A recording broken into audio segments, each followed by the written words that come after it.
वर्तमान तकनीकी और डिजिटल युग में इलेक्ट्रॉनिक कचरा यानी ई वेस्ट पूरी दुनिया में एक चुनौती के रूप में उभर कर सामने आ रहा है। हम सबके पास मोबाइल फ़ोन, टीवी, लैपटॉप जैसे बहुत से इलेक्ट्रॉनिक सामान होते हैं जिन्हें खराब हो जाने पर हम कचरे में डाल देते हैं।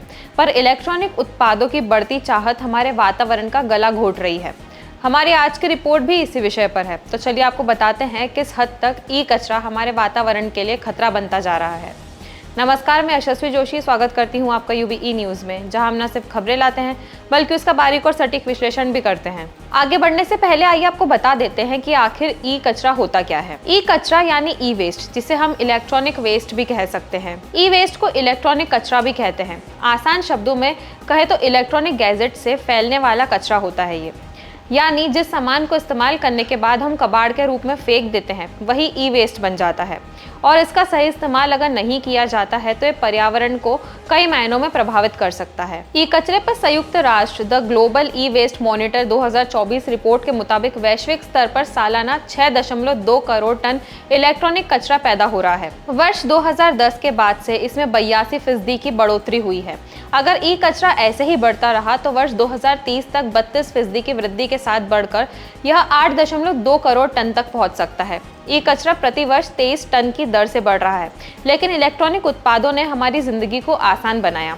अब ये ही हमारी जिंदगी में जहर घोल रहे हैं। ई कचरे की असली समस्या तब शुरू होती है जब इसका सही तरीके से संग्रहण यानी कलेक्शन और रिसाइकलिंग नहीं होती है, जिससे मिट्टी, पानी और हवा जहरीली हो रही है। बहुत से ऐसे देश हैं जहां ई कचरा बड़ी मात्रा में निकलता है, लेकिन उसके कलेक्शन एवं रिसाइकलिंग का उचित प्रबंधन नहीं किया जाता है। संयुक्त राष्ट्र की रिपोर्ट के मुताबिक 2022 में उत्पन्न हुए ई कचरे का सिर्फ 22.3% हिस्सा ही कलेक्ट और रिसाइकल हो पाया है।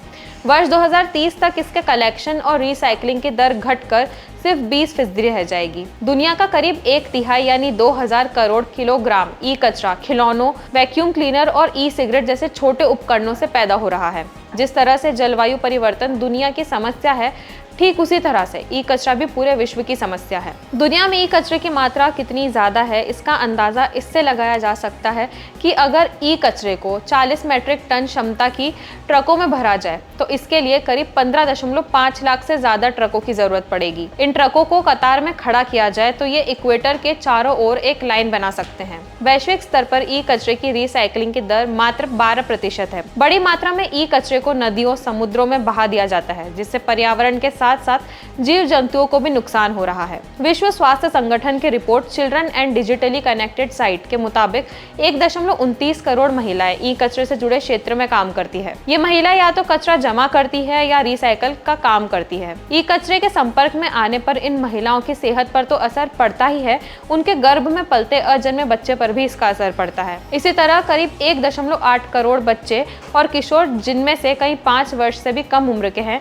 वो भी इस काम में जुट गए हैं। ई कचरे में मौजूद सीसा और पारा इन बच्चों की दिमागी क्षमता को नुकसान पहुंचा सकता है। ई कचरे की रिसाइकलिंग से न केवल पर्यावरण बचेगा बल्कि इससे कीमती मेटल्स को भी बचाया जा सकता है। जैसे वर्ष 2022 में जो ई कचरा इकट्ठा हुआ उसमें 7.50 लाख करोड़ रुपए की बहुमूल्य धातुएं थी। भारत पूरी दुनिया में ई कचरा पैदा करने के मामले में तीसरे नंबर पर है। वर्ष 2021 में 2022 तक भारत में 16 लाख टन ई कचरा पैदा हुआ था। वर्ष 2030 तक भारत में 1.4 करोड़ ई टन कचरा होने का अनुमान है।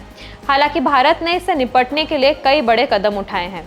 देश में नई स्क्रैप पॉलिसी के तहत सरकार ने वर्ष 2022 में mobile phone, laptop, fridge, TV, AC समेत 134 इलेक्ट्रॉनिक उपकरणों के उपयोग की अंतिम तिथि यानी एक्सपायरी डेट तय कर दी थी। इसके बाद इनका उपयोग बंद करना होगा। जिस तरह से पुराने वाहनों की स्क्रैपिंग का काम रिसाइकलिंग एजेंसी करती है, उसी तरह इलेक्ट्रॉनिक सामान के कलेक्शन और स्क्रैपिंग का काम भी प्राइवेट एजेंसियां कर रही है। ई कचरे की बढ़ती मात्रा पृथ्वी के लिए खतरनाक है, इसलिए इन पर अंकुश लगाने के साथ इनके बेहतर रिसाइकलिंग का भी ठोस इंतजाम करना होगा, ताकि हम प्रकृति के अनमोल संसाधनों का न सिर्फ सावधानी पूर्वक इस्तेमाल कर सकें बल्कि उसकी सेहत का भी ध्यान रख सकें। तो यह थी हमारी आज की खास रिपोर्ट, और आपको ये कैसी लगी अपने विचार हमसे जरूर साझा करें।